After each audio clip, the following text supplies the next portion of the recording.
Okay, this is just a test hangout. I am trying to. Yeah. I'm sorry. This is just a test hangout. I am just putting this on and seeing if anyone drops by. I'm not sure if I'm going to keep it, delete it, whatever. I know. I hope someone stops in to say hello.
Hello?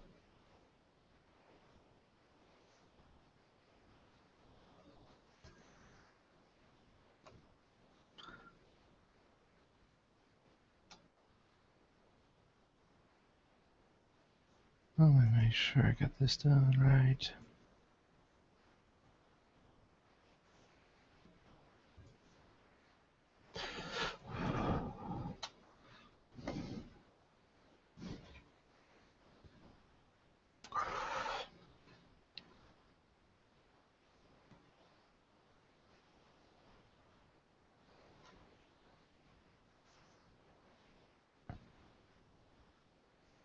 Trying to...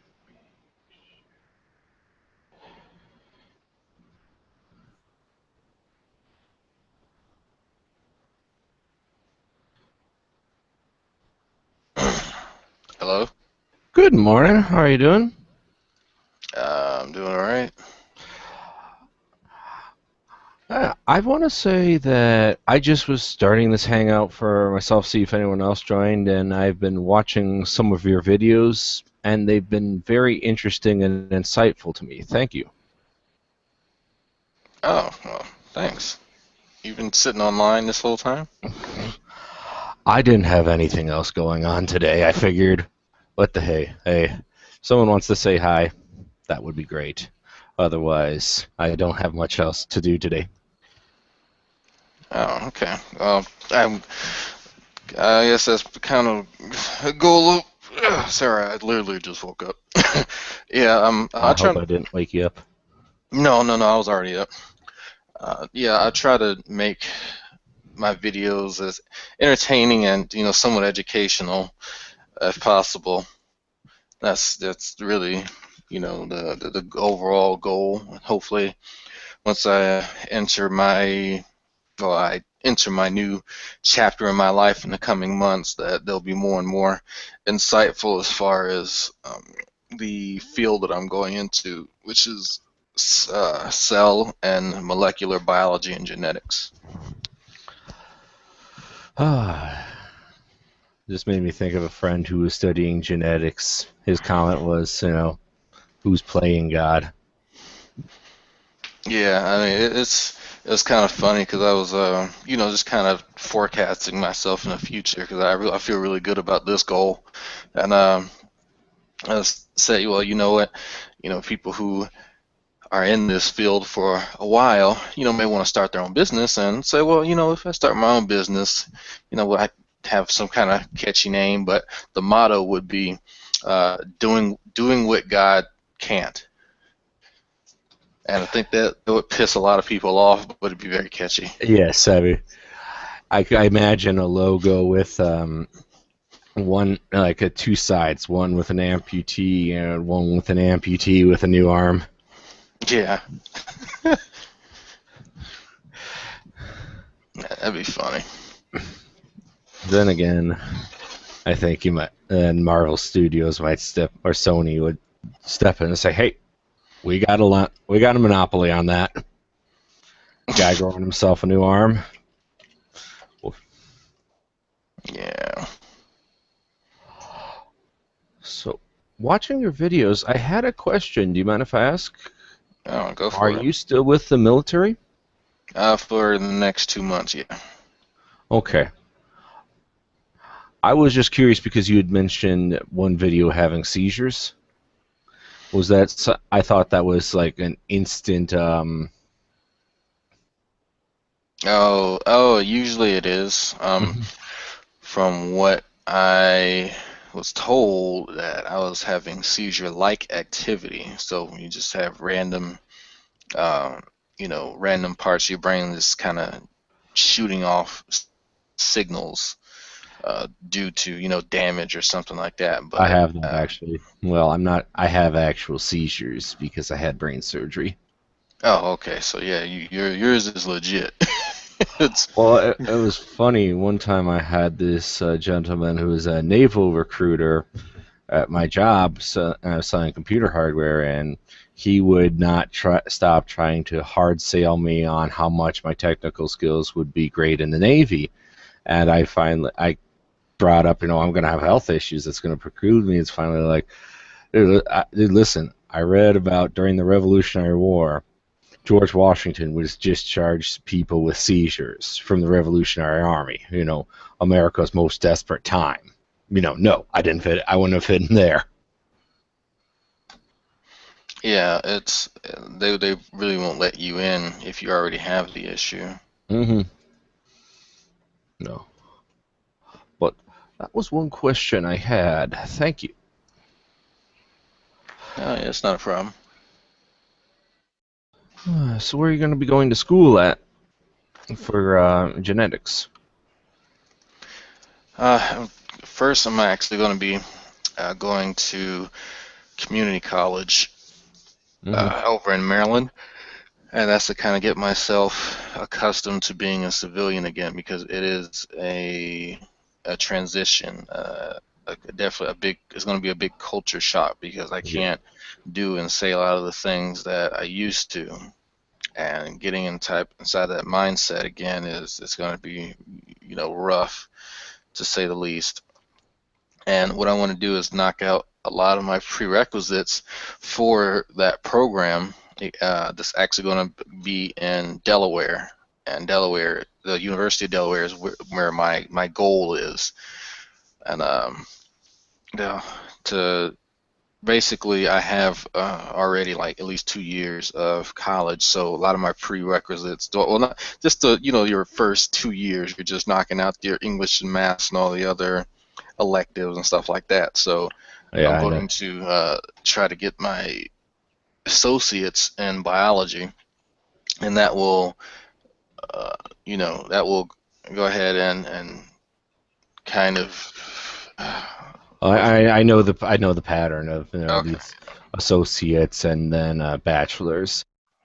Yeah, and that's basically what I'm going to do. And then they also have a master's program there for that same field. So that's my ultimate goal for now.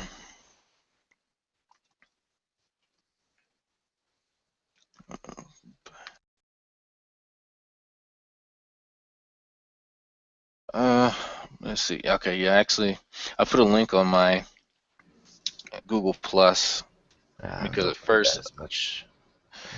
yeah, I'm But trying to okay. just get into uh, I'm just curious because I'm actually going back to school myself to try to sharpen my brain up, and I was in the counseling office, and I ended up talking with a couple people who were there for their first year there, and I was giving them advice on, okay, you want this professor never informed me that grammar never informed me or the rest of the class that grammar would count on our math tests. hmm, So you really don't want that guy if he's going to be that incomplete or make that big of an assumption that you cannot just write down the numerical answer. You must state it in the. yeah, that's that's kind of harsh, but Mm-hmm. we always have those kind of those individuals. Well, I love the second guy I ended up with more because he was like an adjunct professor, but would have no problem staying after class to discuss anything. He like loved discourse, and wherever it went, it was like at one point he and I got into a disagreement about the order of NASA space probes, and just for the absurdity of the discussion, it got to the final point of we both ended up citing different Star Trek movies as evidence. Mm. It's like oh, no, Star Trek on Star Trek the motion picture, the Voyager probe. I'm like, no, it was Star Trek 5, the voyage home, where the Klingon ship shot. Uh, we were both laughing. It's like, okay, let's go look it up now. Hmm. Yeah, I mean, it's good that you can just have kind of small talk Hmm. like that with Well, them. this was after class. I just Yeah.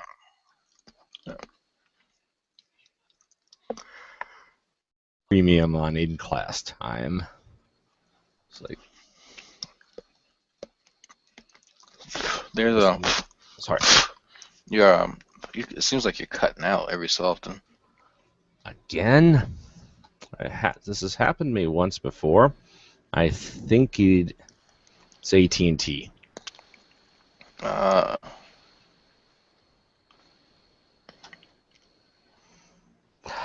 When I say a complete sentence like this, does it come through? yes, I hear it. Okay, I'm going to. I killed Steam. That was running in the background. Yeah, that'll definitely do it. Nothing was downloading though. That was the thing. It's like, oh, it's like an update being pulled down. No. Mm,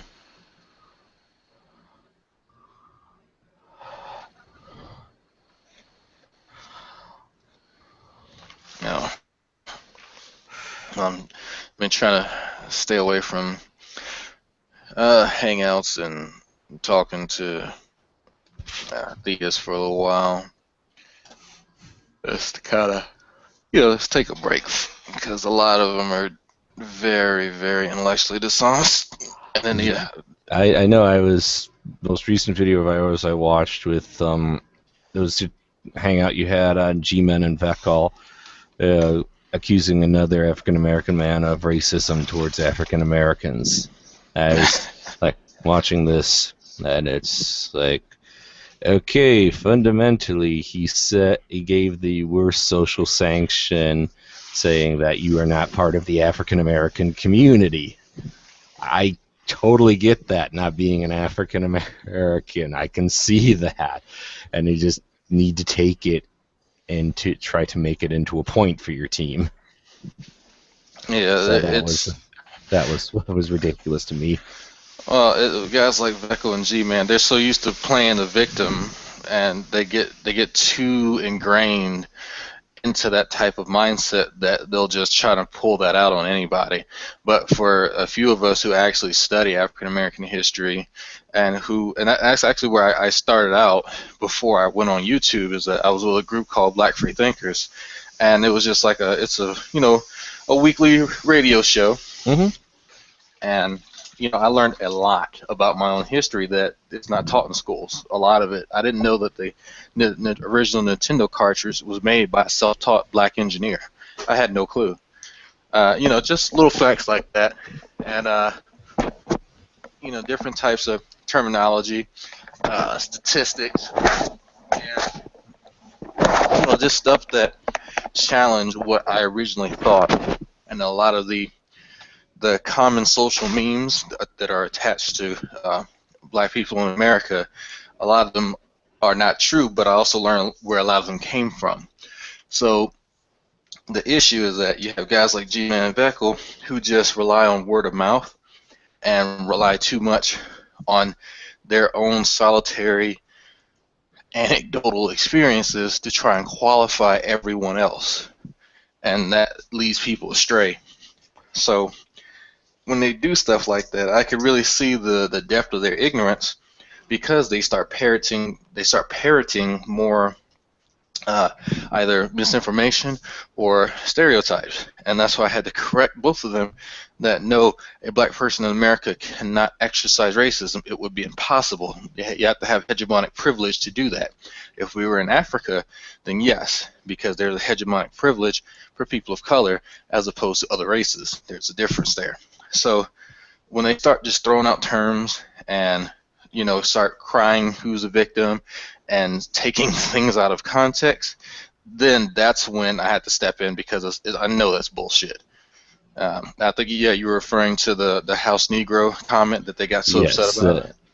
That to me, that was when I heard that, it was in essence say if correct me if I'm wrong in my understanding, but recognizing the value they value being part of the African American community, and then rejecting them from that community as a sanction for the the harmful beliefs they have.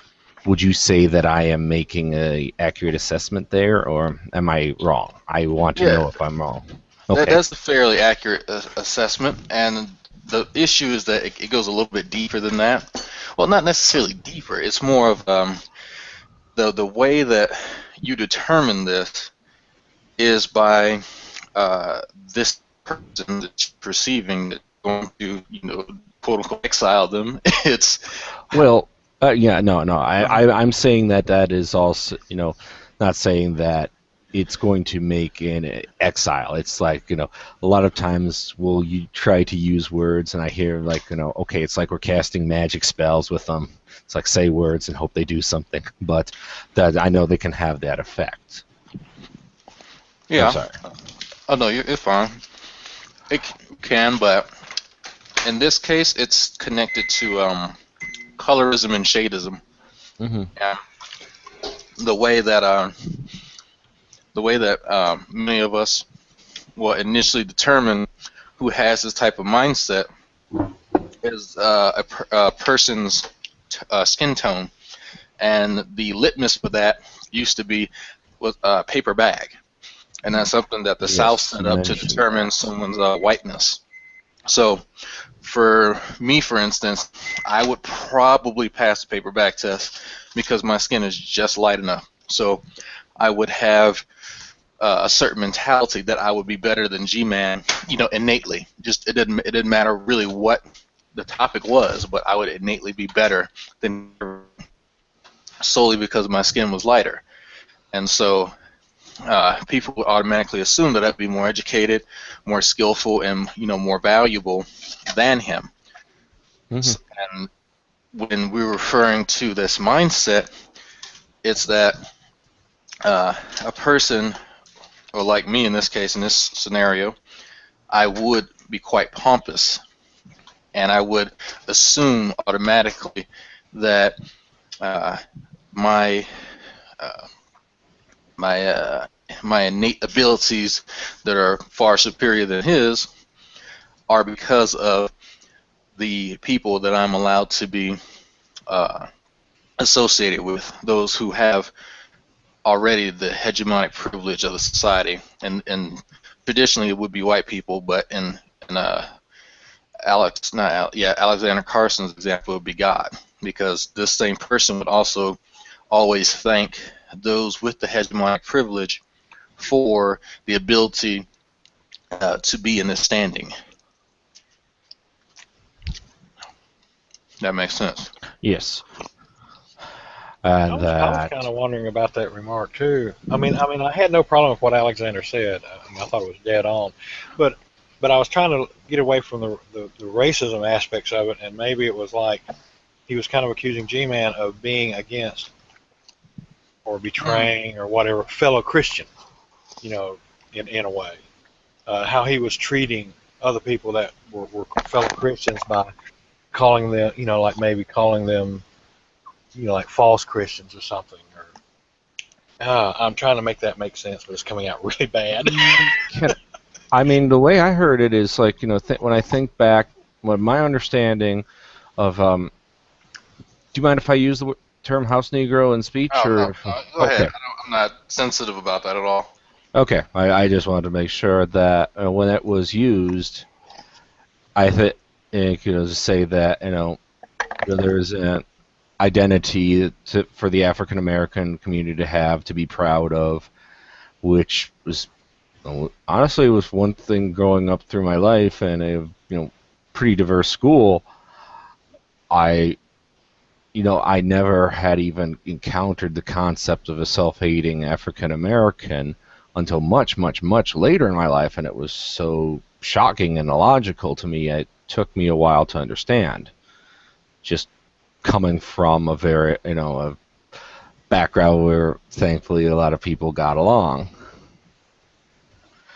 But that is back to what you said, Heavy Hauler. It's using that term as a rejection, and that you're not true to yourself, that you only gain your identity from an outside source, whether the poet and is the master, which in this case God, that you have no identity standing apart from that. And Well, him and a lot of others, they put down other Christians saying they're not Christian. So that's trying to kind of reject them. I mean, like like you have the house Negro is like kind of rejecting other Negroes. So and kind of betraying or putting them down or making them seem less than he is. So G-Man is kind of putting down these other Christians and making them look less than he is. If that makes sense. That's the point. And the House Negro was just an analogy. It wasn't meant as a racial statement. No, I don't. You don't need to make that point to me. Yeah, And I know, but it was still a real hot thing. Oh, he's so racist.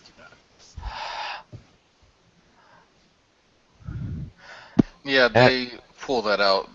They'll try to bring up the fact that it has racial context to try and divert the conversation. Yeah. And it's a diversion. That's all it is, and that's why Alexander and I were laughing at it, because Veckel is the last person to talk about someone with racial problems. And Alexander Cost and I were talking. I tried your challenge of watching the video. I could see what you're talking about, but it's just the videos were so bad and not in the good way bad that they failed.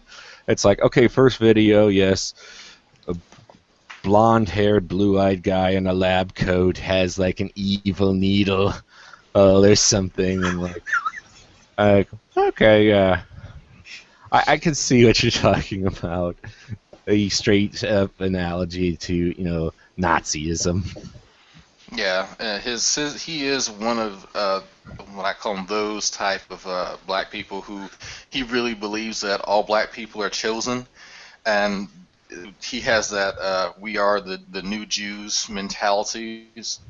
So that I just thought of it. I couldn't think of the name for that. Well, they have a group that already believes that. They call themselves the Black Israelites, and he has that type of mentality, but he's not one. And so, being that he has that type of mentality, he feels as though black people, by and large, will be spared because as a group in America, we are so religious.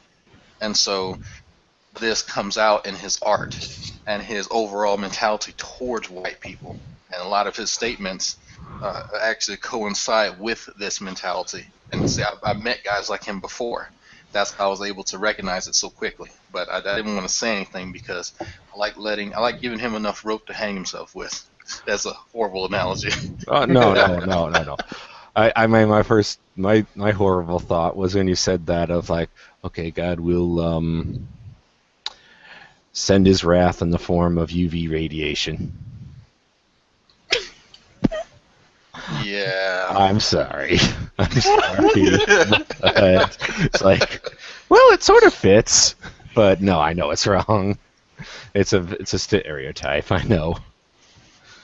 That reminds me of a joke that I had with some of my army buddies.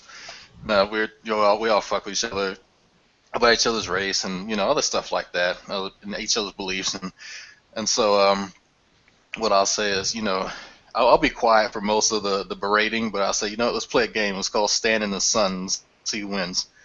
So that's one of my common retorts that usually gets everybody. But yeah, it's very, very interesting because I know they would love me and Alexander Carson to be a part of this monolith and believe all the nonsense that they cater to, because that solidarity is important, and us being on the outside of that really is a mar on the reputation and the expectations that we are all supposed to be this one hegemonic group that moves and thinks alike. But I don't see the advantage in that because it's just scary to me. It's just there's no thought. Everyone mindlessly follows one behind the other, and then you see that in these small dramas that go on when they don't want to correct each other. They want to agree with whatever someone says, no matter how wrong it is.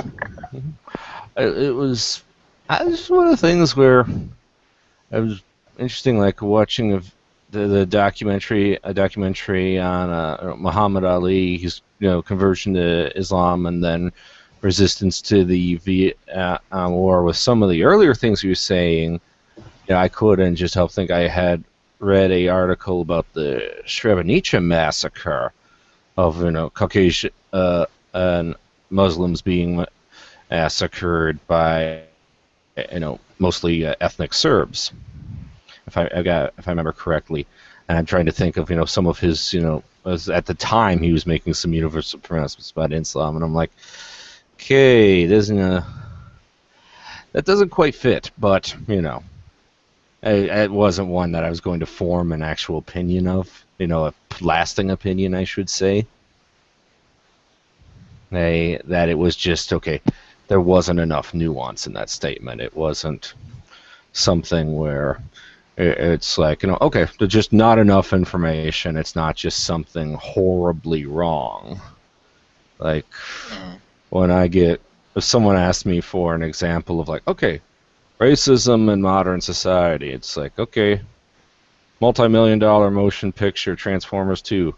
The black robots can't read in the movie, and that's a plot point. I was like, when I saw it at live in the theater, I was like, what?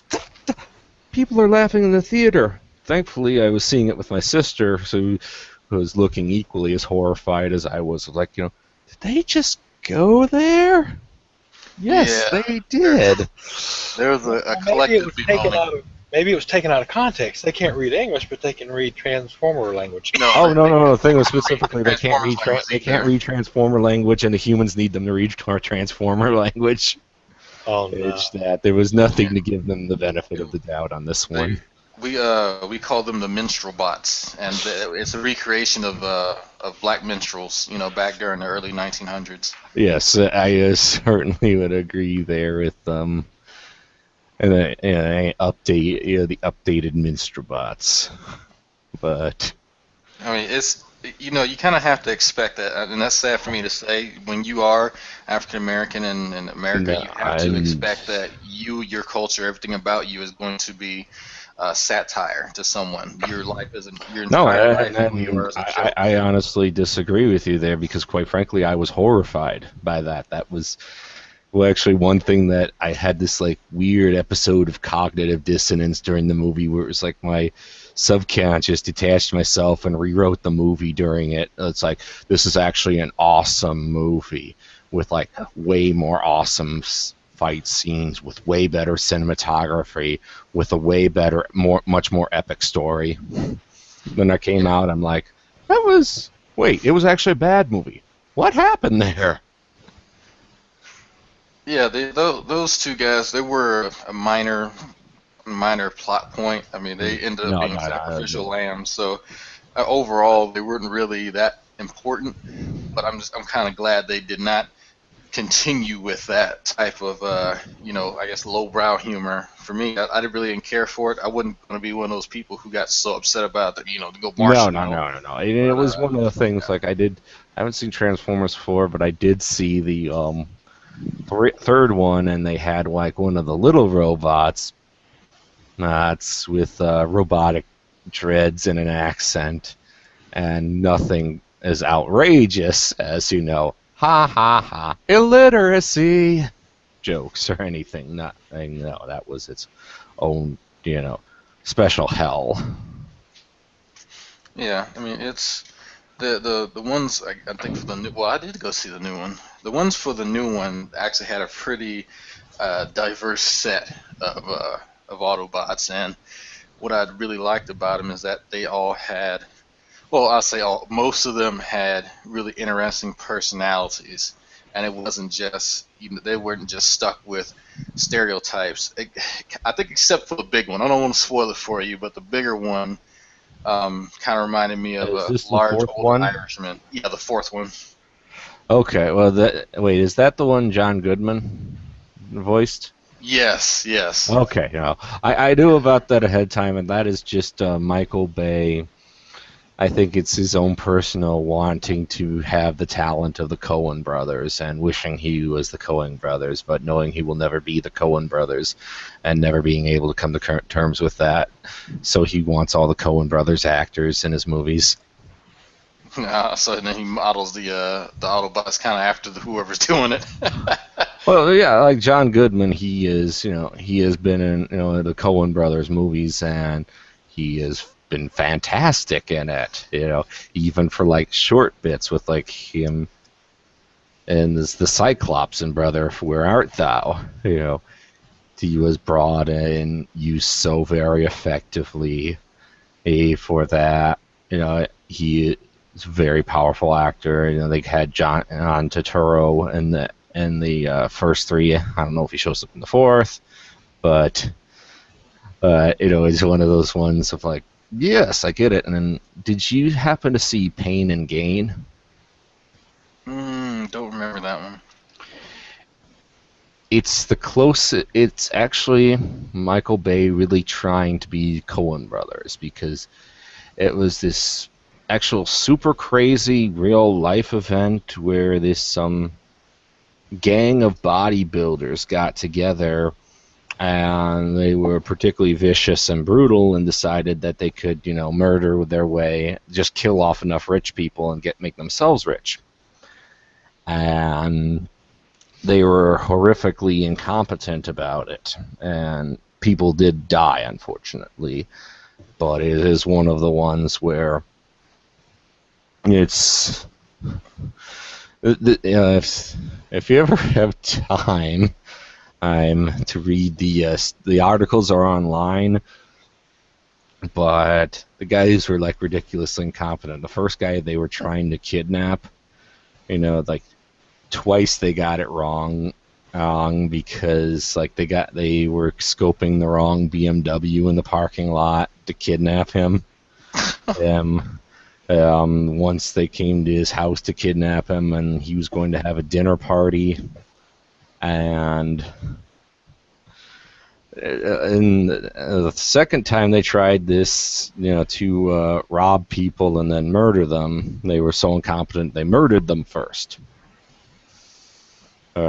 and then had to deal with the bodies, which it's gory, horrific, but a true story. And the strongest thing of the movie is that they actually Michael Bay got Dwayne Johnson in there as actually one of the sole sympathetic bad guy, that he is very lost in the world, and he is continually trying to grab things and hang on. He tried grabbing on to Christianity, it failed, so now he's grabbing on to other people in the gang and trying to find himself through them.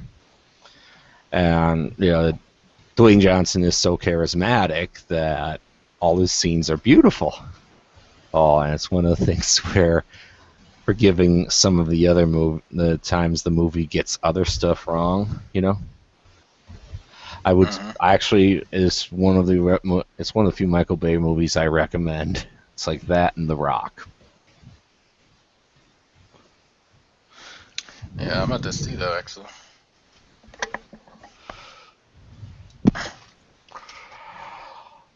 But so, Heavy Hauler, how are you doing this morning? Oh, just being lazy. Eduardo Licio asked, I think it was on the Google Plus, about joining. Oh yeah, I have the link. I think I posted the link at the video. If not, Yeah, it's on, I saw it on feel Google free to Plus. send the link around as much. I mean, this is just myself trying the first hangout, leaving it live and seeing if anyone picked up, because I don't have anything going on this day except probably should wrap it up around noon and take my dog for a walk. Yeah, let me. Yeah, where is it? Let's see here. Well, there we go. he should see that. I posted it on the where he asked a question in the comments there, so he should see it.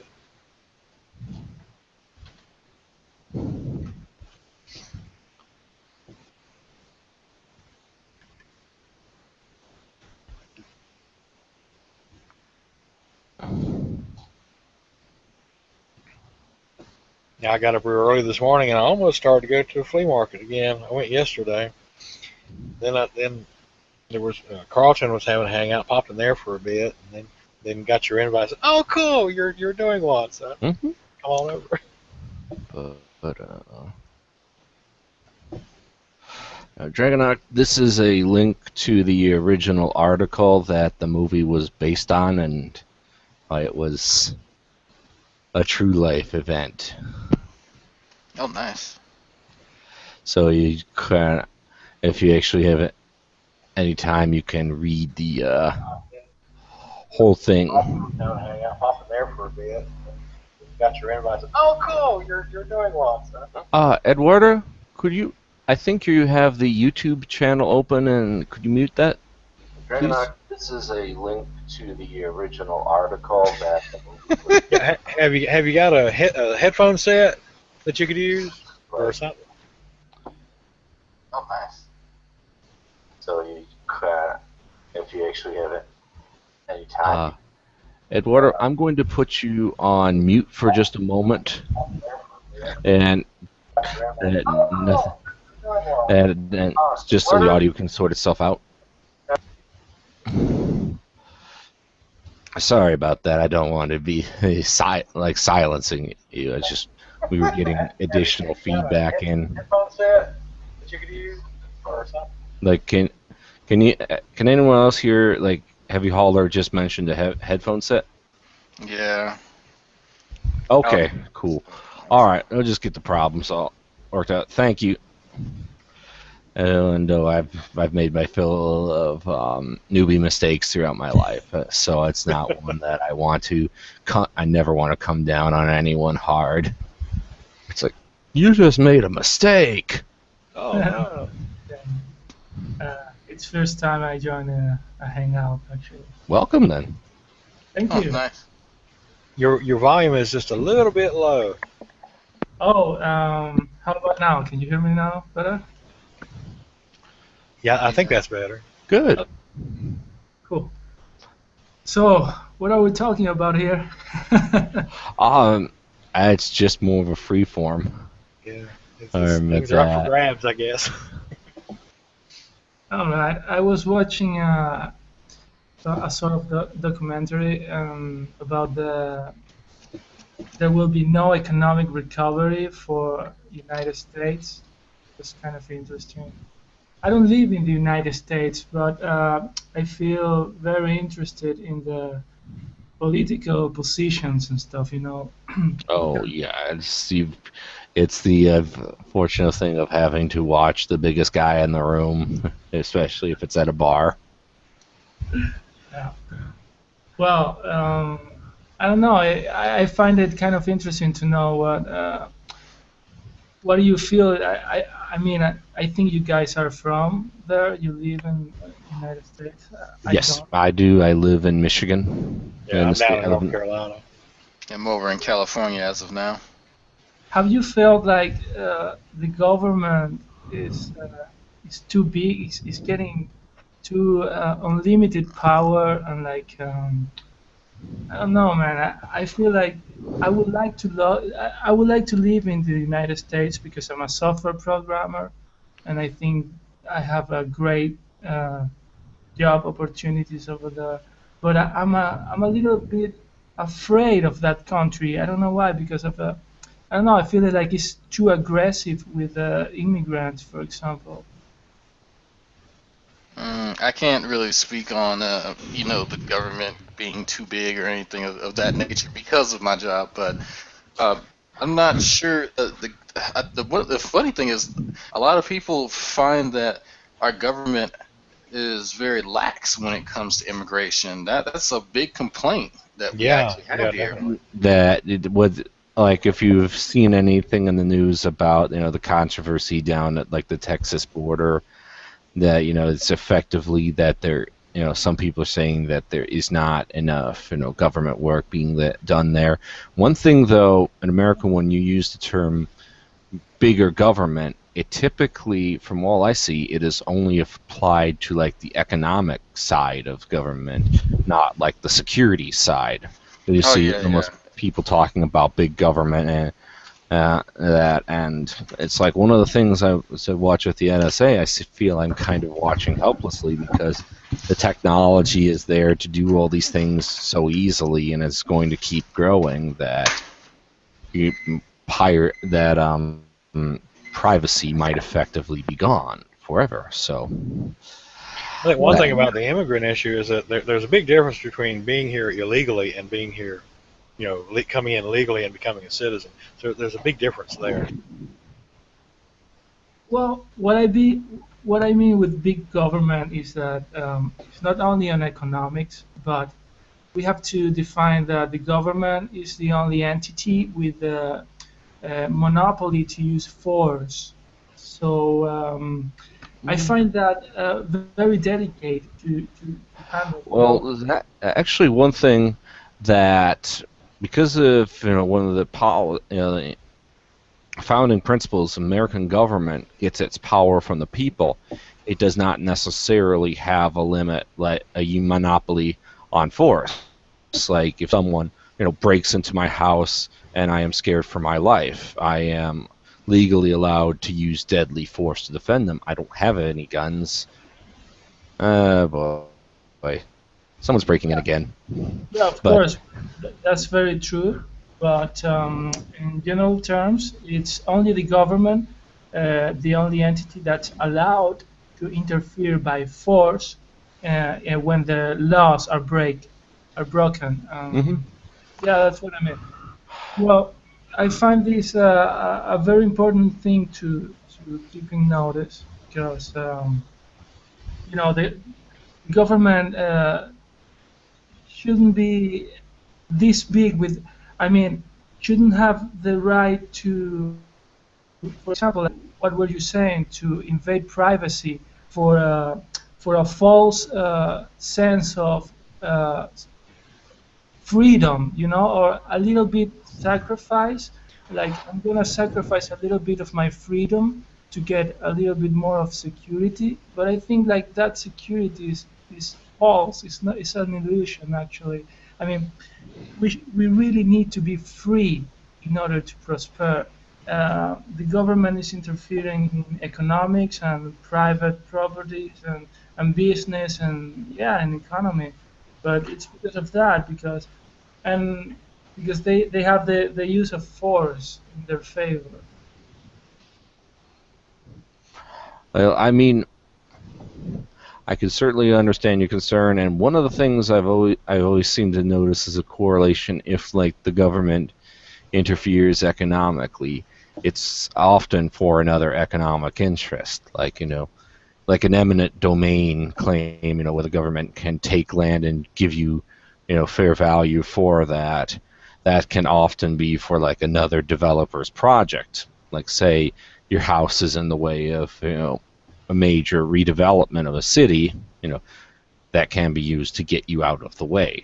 So, I mean, I think it is just one of the things that comes with the package, and I can certainly understand being uncertain about it, because for me, I've just lived within this all my life.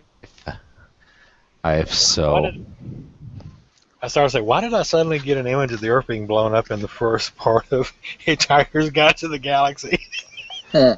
Oh, it's in the way of our new super or something cosmic highway. Fuck that planet. you were warned. Don't complain. I mean, when people say bigger government, there's so many branches of government. More often than not, I ask some people this. So what parts of government need to be reduced? Well, all of it. Are you sure? Well, yeah. Okay, so we should downsize the military first, right? No, no, no. We shouldn't do that. Well, that's a part of government. That's the Department of Defense. Well, no, not that one. Okay, so we need to downsize the EPA so there's no more protection that companies have to inspections they have to go under to make sure that they're not poisoning our foods by throwing rat feces and rat poison within the meats. Like during who was it? FDR. No, it was even earlier. I mean, like the Jungle came out, I want to say 1913. The FDA was created under the Wilson administration, Yeah, Wilson, like Woodrow Wilson. 1916, I want to say, but I might be wrong on there. I want to say it was that because I think he was eating something and reading when the term muckraker first came out, he was reading something from one of the muckrakers, and that's when that idea was sparked into existence. But yeah, that, and I give guys examples of that, and they say, oh well, no, we need that, and you go through the list, so it's always something kind of obscure. I mean, that is one of the things that the second you list a single thing, there is someone invested in that, because there had to be someone invested in the program for it to get created in the first place. Like, oil subsidies. You touch that, oh gosh, every oil company will be giving money to all your political opponents, and so that they can come in and replace you. That's a problem with it has to be kept general. And there has to be like a demonization of like a certain group, like those who receive like governmental assistance, so that since they've been demonized, that can be their political power is taken away, and then the money the government gives to them can be cut, not like corporate welfare. Oh yeah, I think there's I forget what sugar company it is, something Brothers. They've had subsidies for decades, and I mean that will be one of the. I watched a documentary on it last year. I can't remember the name of it, but the corporate subsidies they far exceed any social security or social program that may take up 1.3% of our of our actual, God damn it, it's early for these terms. For our fiscal budget, let's say that our fiscal budget for a fiscal year, and it's amazing. But they spend, these companies spend tens of thousands of dollars on these campaigns, on these lobbyists, on this propaganda to make people think that, oh, poor Mama June down in Georgia, she's taking all the country's money with her food stamps, and it's like, well, no, actually, the company that you frequently buy sugar from, and some of your other wonderful products, they're being subsidized and they're being bailed out and they're being given billions of dollars, and of course, our foreign interests as well. That's where our money's going. So it's a little smoke screen that gets pulled. I did not know that. That's some food for thought for sure. I'll find the name of the sugar company. I'm trying to think of what it is. Well, it puts it in perspective sometimes, because sometimes I kind of get on a high horse a little bit about people abusing the system, the welfare and stuff like that, and food stamps. And then you brought that up, and I went, oh, wait a minute. Yeah, that's that. Thanks for that. That was good. I learned something there. Thank you. Yeah, and it's like, Let's see. I'm actually trying to find it now. Most ridiculous to me, like disability. How there does seem in some places to be like there's a story I read, allegedly 10% of a county in Alabama is on disability benefits.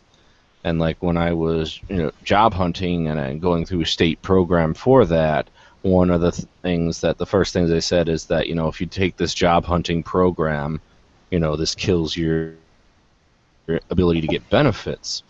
There was this poor gentleman next to me who I could just tell his schizophrenia medicine wasn't working, and he was having to work so hard to block out all the voices. As it was just nothing but sympathy for the poor guy, and that it's got that it seemed so screwed out of proportion. Or it's like, what's it that the Air Force has had to say, don't give us any more F-22s. The Army has had to say we've got enough tanks. Oh, I recall that they have such a surplus of tanks. And that oh, here it is. I'll just link the article real quick. no, but we have this budget we want you to meet.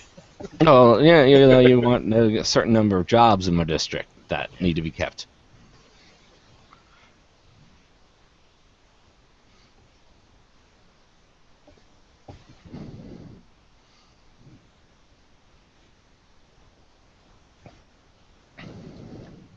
I'll have to put that in my bookmark that so I can check it later.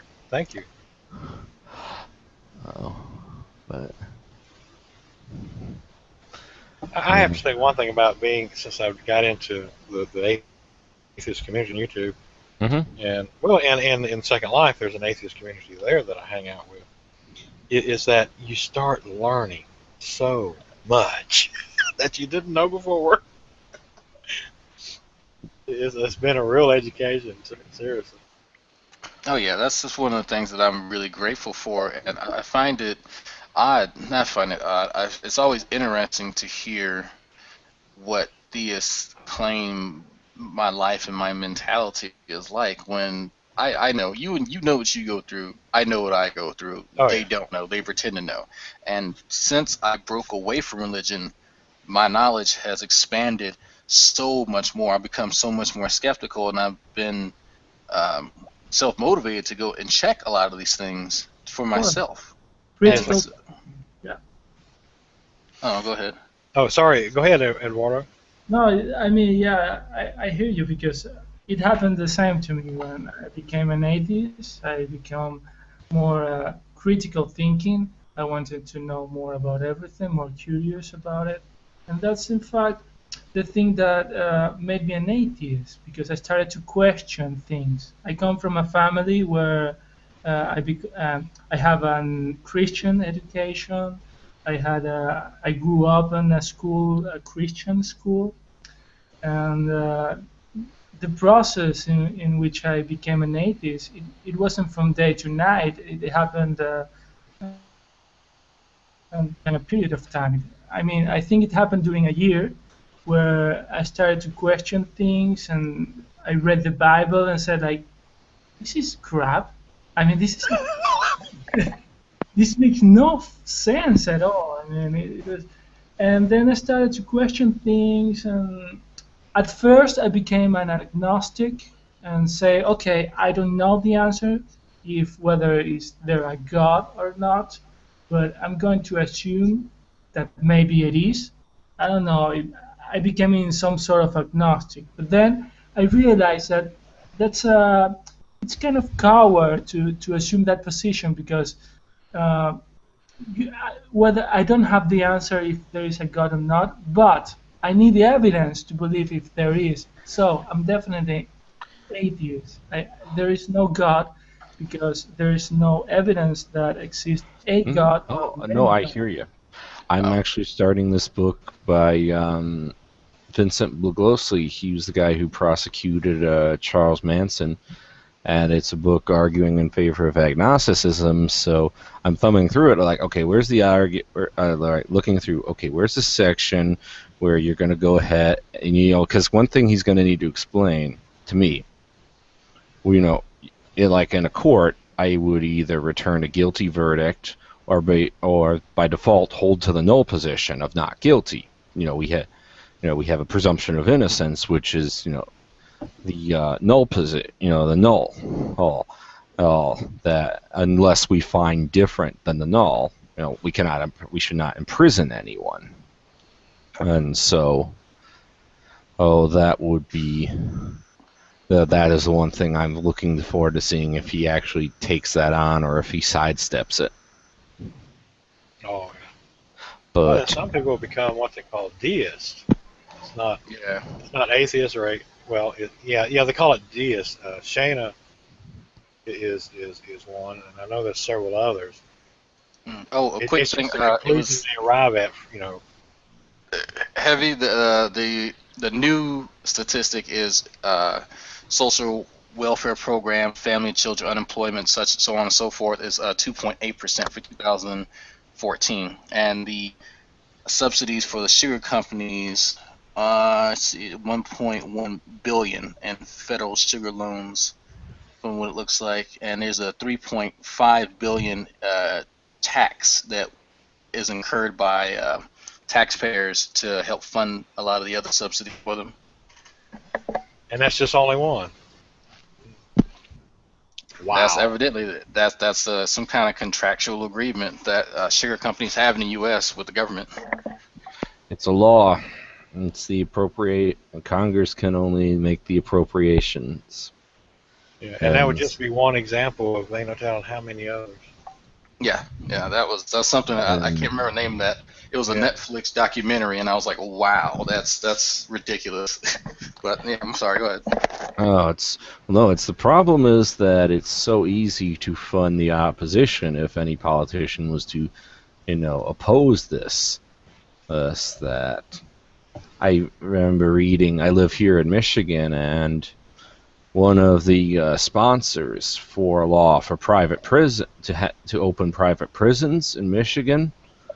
Someone looked at his campaign and found out that the private prison company had just given $500 to his state level campaign, and they were getting a law out of it.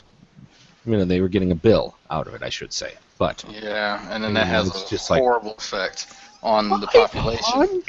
$500? All right. Chump I change. want a free hugs law. Here's $600.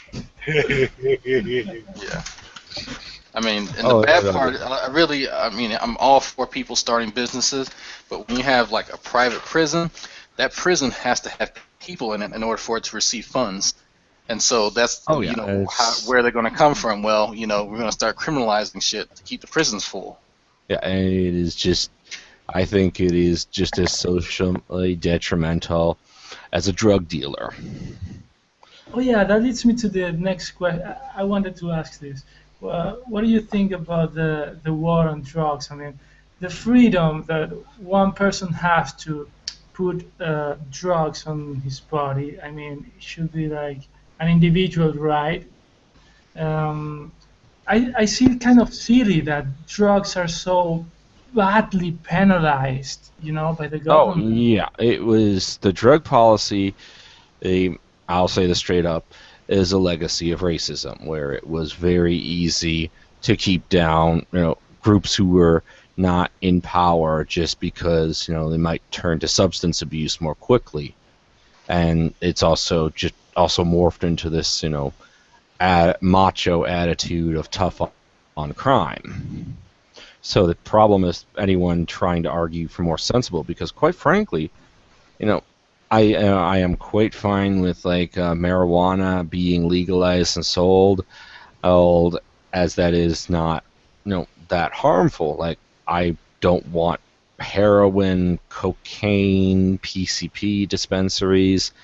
I think that there should well be regulation, but the biggest cash crop, marijuana, uh, that would just take so much money out of the drug trade that would inherently bring down the violence as there's less to fight over, or so they cannot afford as many soldiers.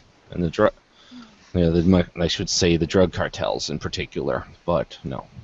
How legally is marijuana in Michigan, for example?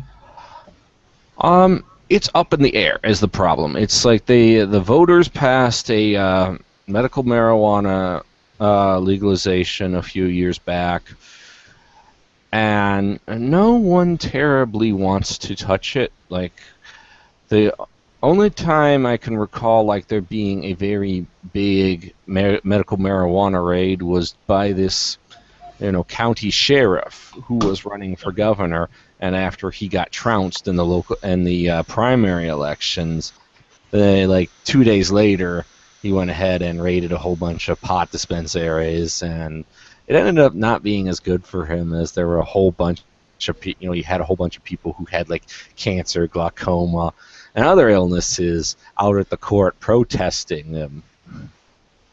And as far as I'm concerned, anyone talks about my sheriff, I've got one thing to say about him: he's a coward. If he had believed in this, he would have actually scheduled the raid during his campaign and wrote on it.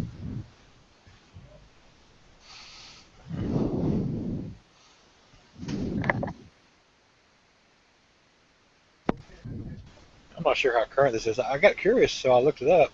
Let's see. It says, I don't know how current this is, though. It says 21 states and the District of Columbia currently have laws legalizing marijuana in some form. I guess medical use or whatever. So far, only Colorado and Washington State have legalized marijuana for recreational use, while other states permit medical marijuana. Personally, I don't see anything wrong with it. I mean, but see, I don't even smoke. I smoked when I was a teenager, and that was it. No, I don't smoke, and actually, I can't smoke because I have to take some medicine for seizures. And the one time I tried smoking, I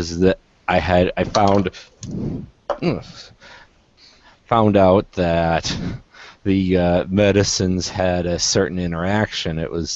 I got so completely messed up, my eyes literally couldn't focus on the same thing. So out of my right eye, I was searching on the internet trying to find some information, and it's like, hey, triple your marijuana high with just 30 milligrams of Dilatin. And it's like, wait, I take 400 as my normal dose. Oh, no.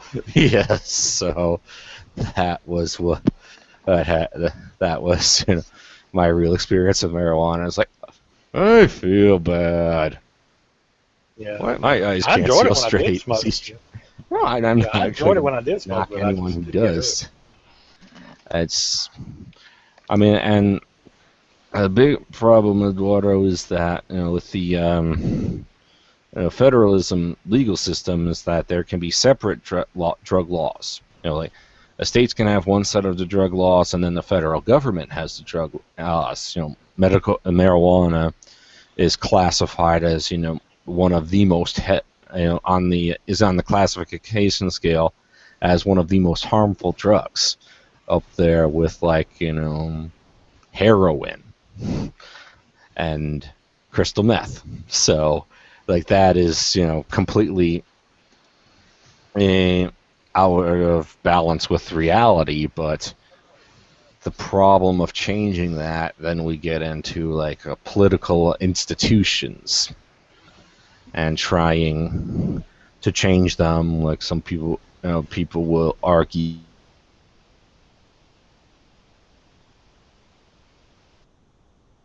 having the cognitive dissonance of seeing the negative effects that alcohol could cause. It's weird. Yeah, we see how good prohibition turned out. Yeah. Yes, exactly. and that is the problem, is no one will connect the two. It's did anyone see the Ken Burns documentary series on prohibition? No, I don't think I saw that. Oh, there was an entire 15-minute segment in one of the episodes about the loopholes to prohibition.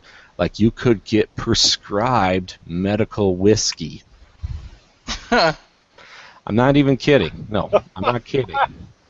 You could, get a prescription from your doctor that you needed whiskey for a medical condition, and it would be filled at your pharmacy, and that drug is only supposed to be taken by yourself. There were, however, families where everyone got a prescription from medical whiskey, including young children. Oh no. So there was a little question on that, you know. Oh my goodness. And I mean, a problem was that the prohibition passed by a bunch of people who they got the moderates on board with this. You know, they passed the 18th Amendment saying that alcohol can be controlled, and everyone thought like, okay, that just means we're getting rid of the hard stuff like whiskey. We'll still have our wine and beer. Well, no, the first law that came up got rid of everything, and it was one where you opposed it at your own peril politically. So prohibition went further than most people thought it was going to.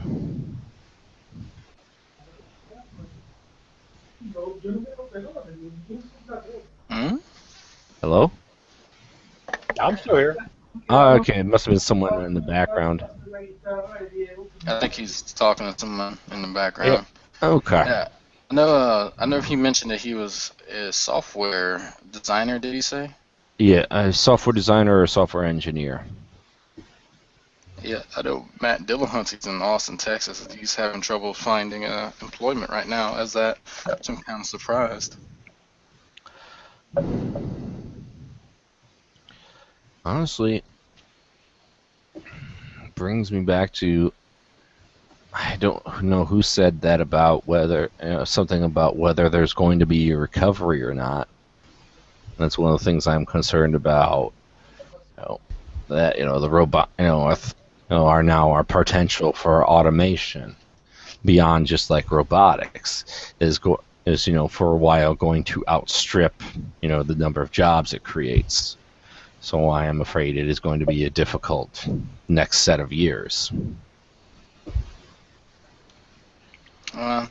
Marcus is going to have to, the workforce is going to have to adjust, and there's going to be a need for technicians to make sure that, whatever automatons that might be created from this are functioning properly. So I think, it'll strip some jobs, but at the same time, it'll present new opportunities for. Have you ever had to manage a server? Like a network server? No, not Okay. manage one. Set one up. The tools have gotten so much simpler that you can manage many of them easily, and that is the biggest problem. It's not like there will be one technician backing up every robot, so that there will be a glut there, and things like the IBM computer Watson. Not familiar with that. Oh, it was on Jeopardy. Oh, Oh, yeah, it has got the prospect to like effectively eliminate receptionists.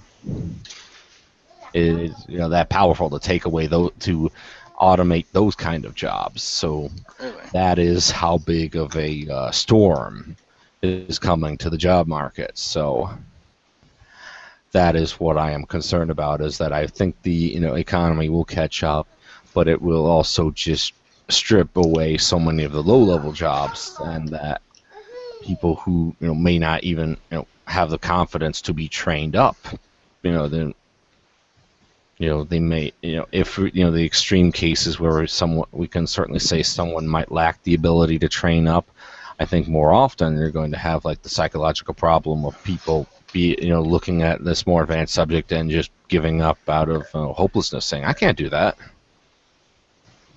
And that's going to be an interesting issue, is that you're probably going to have more government influence in states, sadly, to try and create some type of job, some type of market for semi-skilled, not necessarily unskilled, but semi-skilled citizens, because of course not everyone's going to have this type of credentials, and there's not going to be enough jobs for everyone. Mm-hmm. So that's but the problem I foresee with that is that you have places that exist now like that, for like Goodwill, they employ physically and kind of mentally handicapped individuals, and they don't have to pay the minimum wage. So you'll have a lot of them working for like $3.80 an hour. And actually, I read this in an article a few weeks ago, that their wage kind of it starts around 380 maybe, and then they actually have performance tests every so often, and these performance tests can either let them keep their current salary, or it'll be lowered, by maybe 10, 20 cents or something like that. And so eventually you'll get to the point that these folks, they can't really afford anything. If they have a bad review one day, then it's like, well, shit, there goes How money. do they get away with the sub-minimum wage? I thought even charities were bound by minimum wage. Well, it's some kind of program that they're in, that because they supply. Oh, that's my son. It's because they supply this particular demographic with jobs that they can get away with it. It is some type of law, and there's yeah. All right, I'm going to supply people with clothes, shacks to live in, food. They have to work with me. They have to work for me. How is that Well, too different? I mean, It's they're like, a few steps away from shanty towns. yes. But no, I linked to one article on the Economist that I finally got my father to understand what I was talking about, and I don't think that some of the on how big some of the changes are, and that there's going to be a significant lag, because think about, like, you're talking, like yourself, you're talking about going into biology, I believe you said, correct? Yeah. It's All right. let's see, I'm shooting for bachelor's degree biological science with concentration in cell and molecular biology and genetics. Look, and just think about how much education that is going to take to get you there, and the time gap between there. I mean, thankfully, GI Bill will help you, but that will not be there for a lot of people to turn over to, unfortunately. So, Yeah. but That's really sad. I mean, I actually had to take this step because as a victim of Katrina, I had to end up moving, and so I didn't get a lot of the other government subsidies that my cohorts did, who stayed and actually had a house a little bit above sea level, and that were more fortunate. So I had to go to, when I came back to Louisiana, I had to go to school as an out-of-state student because I fled, and that's when I had to incur all these student loans and whatnot. So I'm left with like $17,000-$18,000 in debt, and there's really nothing much you can do at that point, because they actually raised the tuition on everyone by at least $1,000. So I had to end up trying to take out more loans and put myself in further debt. So I had to cut my losses. So you know what? I was going to wait, but I'll go ahead and into the military and earn back, what was supposed to be mine in the first place. So, of course, I expected to take and incur some debt. That's fine. Everyone does that going to college, but, several $1,000s every semester. I mean, not year, every semester was ridiculous. Yeah. And so that's where I was like, you know what? That's fine. So I have a plan now. The FAFSA will actually pay for my community college that I'm going to, which will knock out the prerequisites that I need for my bachelor's degree. And my bachelor's degree will be paid for by my GI Bill. And anything after that, I wouldn't mind taking out, any kind of loans, because I'll have the stable income by then, either with a government job or something in the field to help fund it. I'm reading this Forbes article right now, and it's, oh gosh.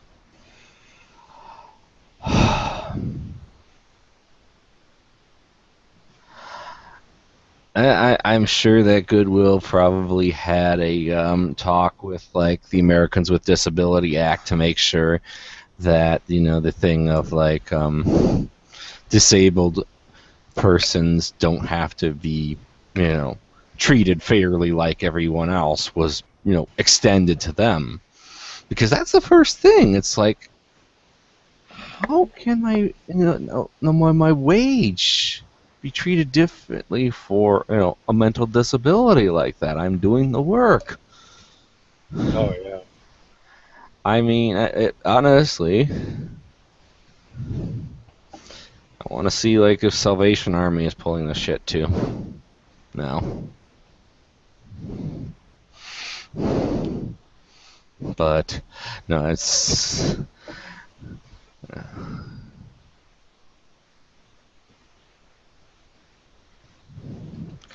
oh no.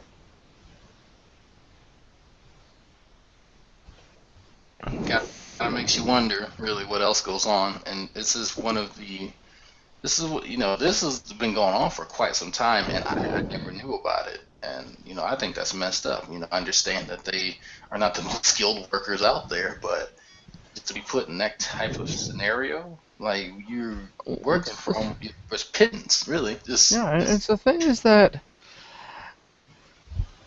there isn't an unskilled worker. Every job is going to come with its own special set of things that, you know, you cannot just, you know, pick up and do the job. You're going to have to learn everything around there.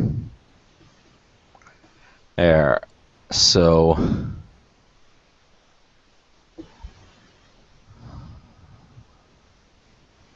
Yeah. it's just, I'm sorry, I'm probably a little mad now. Yeah. That. No, it's one of the things I try to explain to my mom when I find something up and or she finds something and it's like, you know, oh yeah, I knew that was going on. What could I do? What could I do about it fundamentally? Or any of these other things of, you know, if you know that it's just that bad, they're that powerless.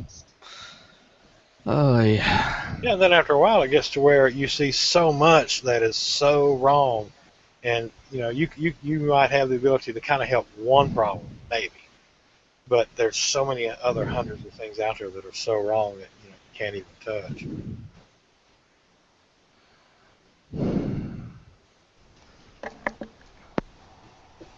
It's being inundated by all the horrible things that go on.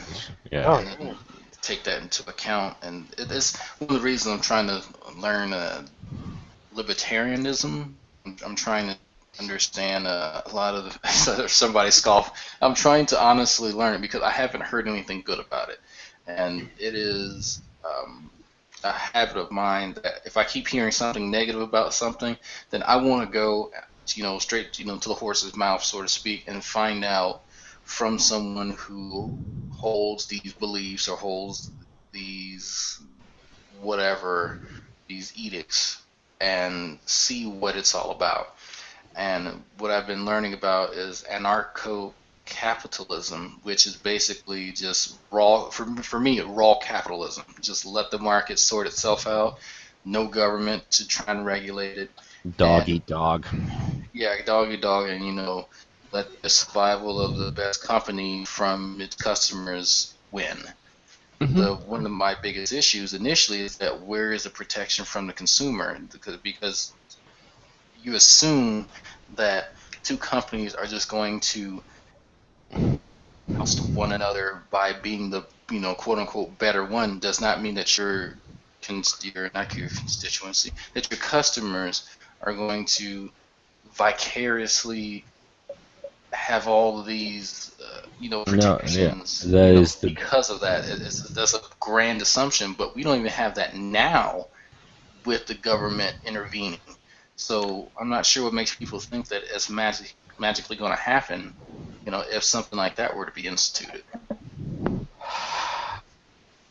I think that there are some things to be said for market forces, and I do think that they can be a solution in some cases, but I just do remember one wonderful tongue-in-cheek article I saw about someone's like, libertarians, your mythical libertarian paradise exists on Earth.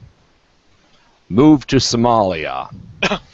No laws and all the guns and drugs you could want. Oh my goodness. Anarchy. That, yeah, it's sometimes with libertarian, almost see it as like a retroactive type of thing, like somewhat on if someone got student aid back in the day and then later voted for Reagan to get the government off of their back. Oh, I see that as a little bit hypocritical. Oh, so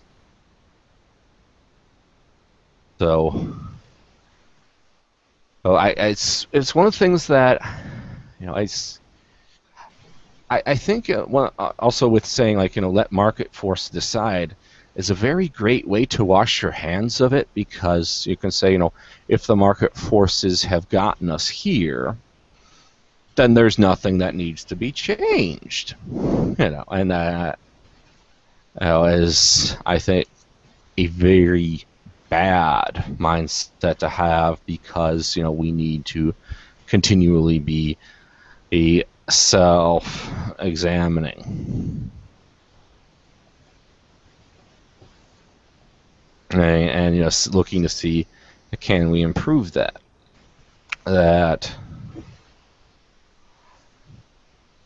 I think with a lot of people who support libertarianism haven't had to deal with the being at the receiving end of a boot, so to speak. And that I often want to ask someone who talks about might equals right. I ask them, why do you not defer to me? Because I'm 6'3", so I'm normally bigger than most people I talk to. So I ask them, I am bigger, stronger than you. I'm certainly within arm's reach of you if we're talking, and I could break you to my will, Al. And then we're going to get into a discussion, of course, about the law, that it's wrong, that I might not like it if, say, someone who's 6'7" comes and beats down me. Yeah. So that is one of the things that I know that's a very childish outlook to come back with something like that. But I'm just saying, I'm bringing up in my own efforts to understand, and that what's his name? Excuse me. I think looking at from your perspective of a good faith, looking at libertarianism as a system of in good faith, rather than a system that is not offered in good faith. It's offered by the winners after they've won, and not saying that I will compete with you equally. May the best man win. I'm gonna have to run, guys. Y'all take care. Theo, thanks for having the hangout, dude. Look forward to some more. Certainly. I'll probably leave this up, but the first there's a bit of silence before anyone else joined. Oh, and probably turn most people off. But no, this has been so much fun to talk. Thank you. Oh yeah, I've enjoyed it. Y'all take care now. All right, You take care. But one thing I would like to ask, Dragnoct, am I pronouncing your name correctly, or? Yeah, that's fine. Dragnet. Dragnot. Okay. One thing I personally see is like when I see the presuppositional apologetic, I don't see it as an honest apologetic. I see it as a firewall. It is. That's honestly, it's not even anything remotely Christian at all. It's No, that it something that just they, separates your beliefs from mine and keeps me from ever having to question my beliefs. it's really what it, and for me, it's them adding a layer to reality. That's how I personally remember it when it's brought up. Is that I don't need this magical God layer to access my own reason, but supposedly I do. And they know me better than I know me. They can't use their psychic abilities to win the lottery, but they can use it to read my mind. And that's and that's like the crux of their argument is to assume that I am conducting my logical faculties in this manner, but they don't have any type of neuroscience to back this up, and no type of anyone with a background remotely similar to that. But they do have a magic book. They do have that, and the magic book tells them everything that they need to know.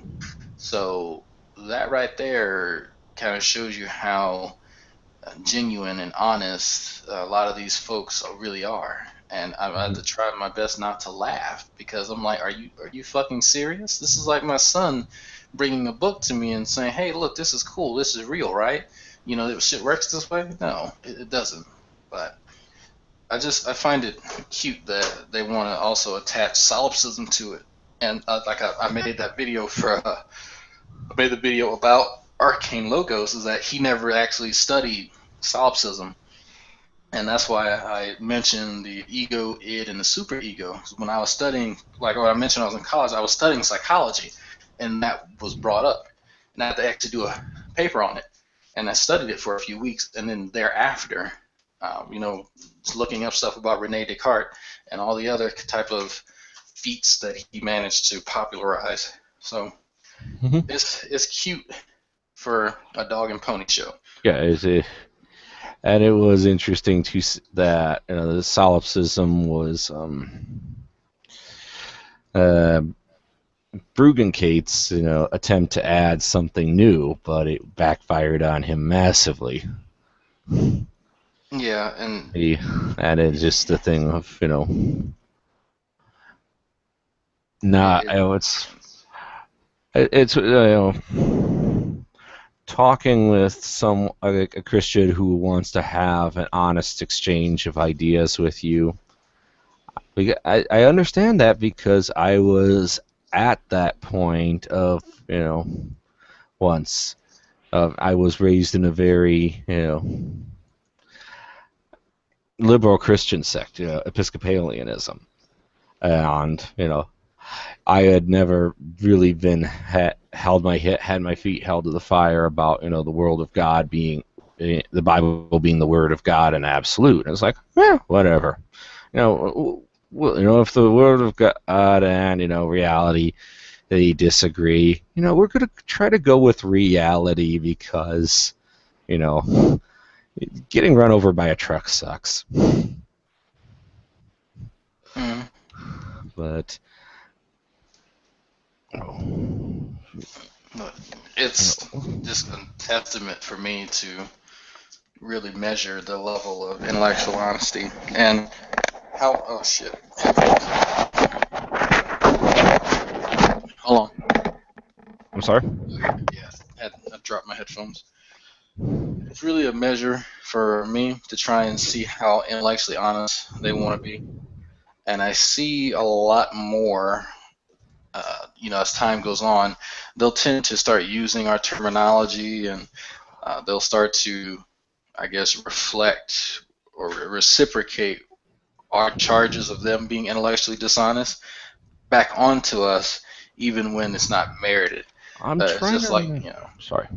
I was just going to say, it's like many of them trying to use logical fallacies now, because I remember about a year ago, none of them even knew what logical fallacies were. Maybe a few, but very, very few. but now you'll see them just kind of throw them out like Arcane Logos. He'll throw them out, but not knowing what they actually are. I can't remember which atheist said that. He lives in Colorado. I know his first name is Michael, but it's not the name of his channel. But Michael Clifton? I think so. Oh, yeah. In one video, though, I think he backed off on it later, which he basically was saying that, particularly to some YouTube comments that, you guys are just putting words together. And then he made an analogy like it's a magic spell. And it's like, no, that is exactly what they are doing. They are putting a series of words together and hoping to just get the desired outcome of, Dragonaut, fallacious, ad hominem, racist, bigot, go away from me. It's like it's an honest-to-goodness magic spell. That's actually a pretty accurate analogy, too, because they expect it to work like a magic spell. Yeah, sure. So it's like, for the fact that, most free thinkers will follow the, rules of logic, like, I'm proved wrong on that point. That was, I look stupid, but I got to drop that point and, move my viewpoint to, and, accept the truth. And try to then live according to that. Like if I held, say, at one point found out I was holding a racist stereotype in my mind, and I never even realized it. The first time I went to the UK and I heard a black person there talking with a perfect English accent, I was so shocked, and I realized, wait a sec. Oh, I am so racist. Yeah, no, many people hold stuff like that. I mean, it's not necessarily that you are... No, I don't know. I'm not looking for, affirmation of, like, my son, you are excused from your racism, but, it is just something that I do accept that, yeah, that was an incorrect belief I held, and, the full implications of that, could be spelled out in a very painful detail.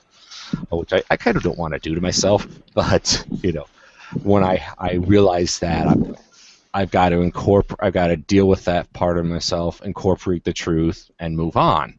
It's not like I can just make up a mental thing of like, oh well, they're different. So. Well, I was going to ask, did you expect them not to speak that way, or what was the context behind that thought?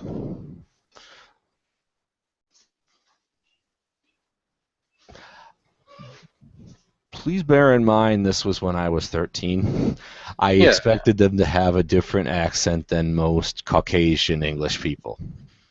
Okay. And I thought when I found that out, it was just like, what? I was so surprised. I was first so surprised, and when my mind clicked together of, wait, you had this assumption, afterwards, I was like, oh, I feel horrible now.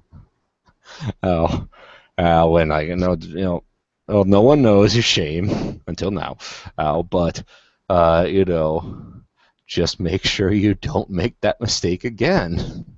That you've got to look at people as people, and that you were assuming that these people who look different than you are going to be different than the people who looked closer to you. That was a self-revelatory moment. Yeah, and then in that instance, you corrected that. Yeah, but I kind of split hairs when people talk about this sort of thing, because having a thought about something that's not a crime. That's not really anyone's fault. That is okay. Well, from normally, and I talk to a lot of my my Caucasian friends about this. Mm-hmm. If they've only been around black people of really low intellect and low social class who behave a certain way, then they're going to expect all the other ones to behave that way if that's all they've encountered. And I understand them to expect that through inductive reasoning. You see so many red houses, the next house is going to be red.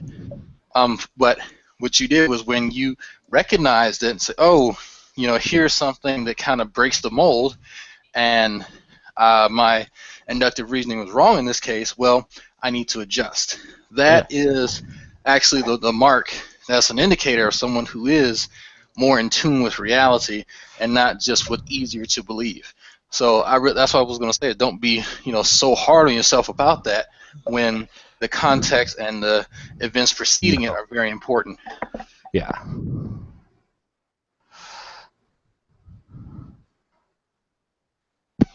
What did we just jump from? Do you need to get going, man? Do you need to look after your kids this morning, or? Yeah, I was just about to say, yeah, he just woke up. All right. Well, thank you for joining. It was such a fun to talk with you. I hope I'll catch you around the YouTube community in the future. I am. I'm going to be trying to promote my Patreon a little bit more too. So since I'm leaving the military, I have some debt I incurred from having multiple car repairs this late in the game. So that's something I'll be trying to work on a video a little bit later about. Well, just don't do a Patreon video where you offer like authentic MREs as rewards or anything like that. Oh no, my goal is $100, and somebody who donates $100, the reward is naked push-ups. So I think that was pretty funny. Well, $100, I'll do that for a carbine. Yeah, I was like, hey, I don't know what happened to it. Joe grabbed it and ran. But, well, I'm leaving the military now. Bye-bye. Yeah, pretty much. Okay, moving on. But yeah, man, it was nice talking to you, and I'll be around a little bit. Thank you. I think I'm going to end the conversation now. Take it easy and say hello to your son for me, please. Yes. All right, I will. Your son, stranger on the internet, says hello. He's gonna say hi back. He doesn't really. he's 3 years old. Is that him saying hi? Yep. Cool. All right. Well, you two have a very fun Sunday out in California. All right, we will. You have fun over there in Michigan. That I am, thank you. Bye. All right, see ya.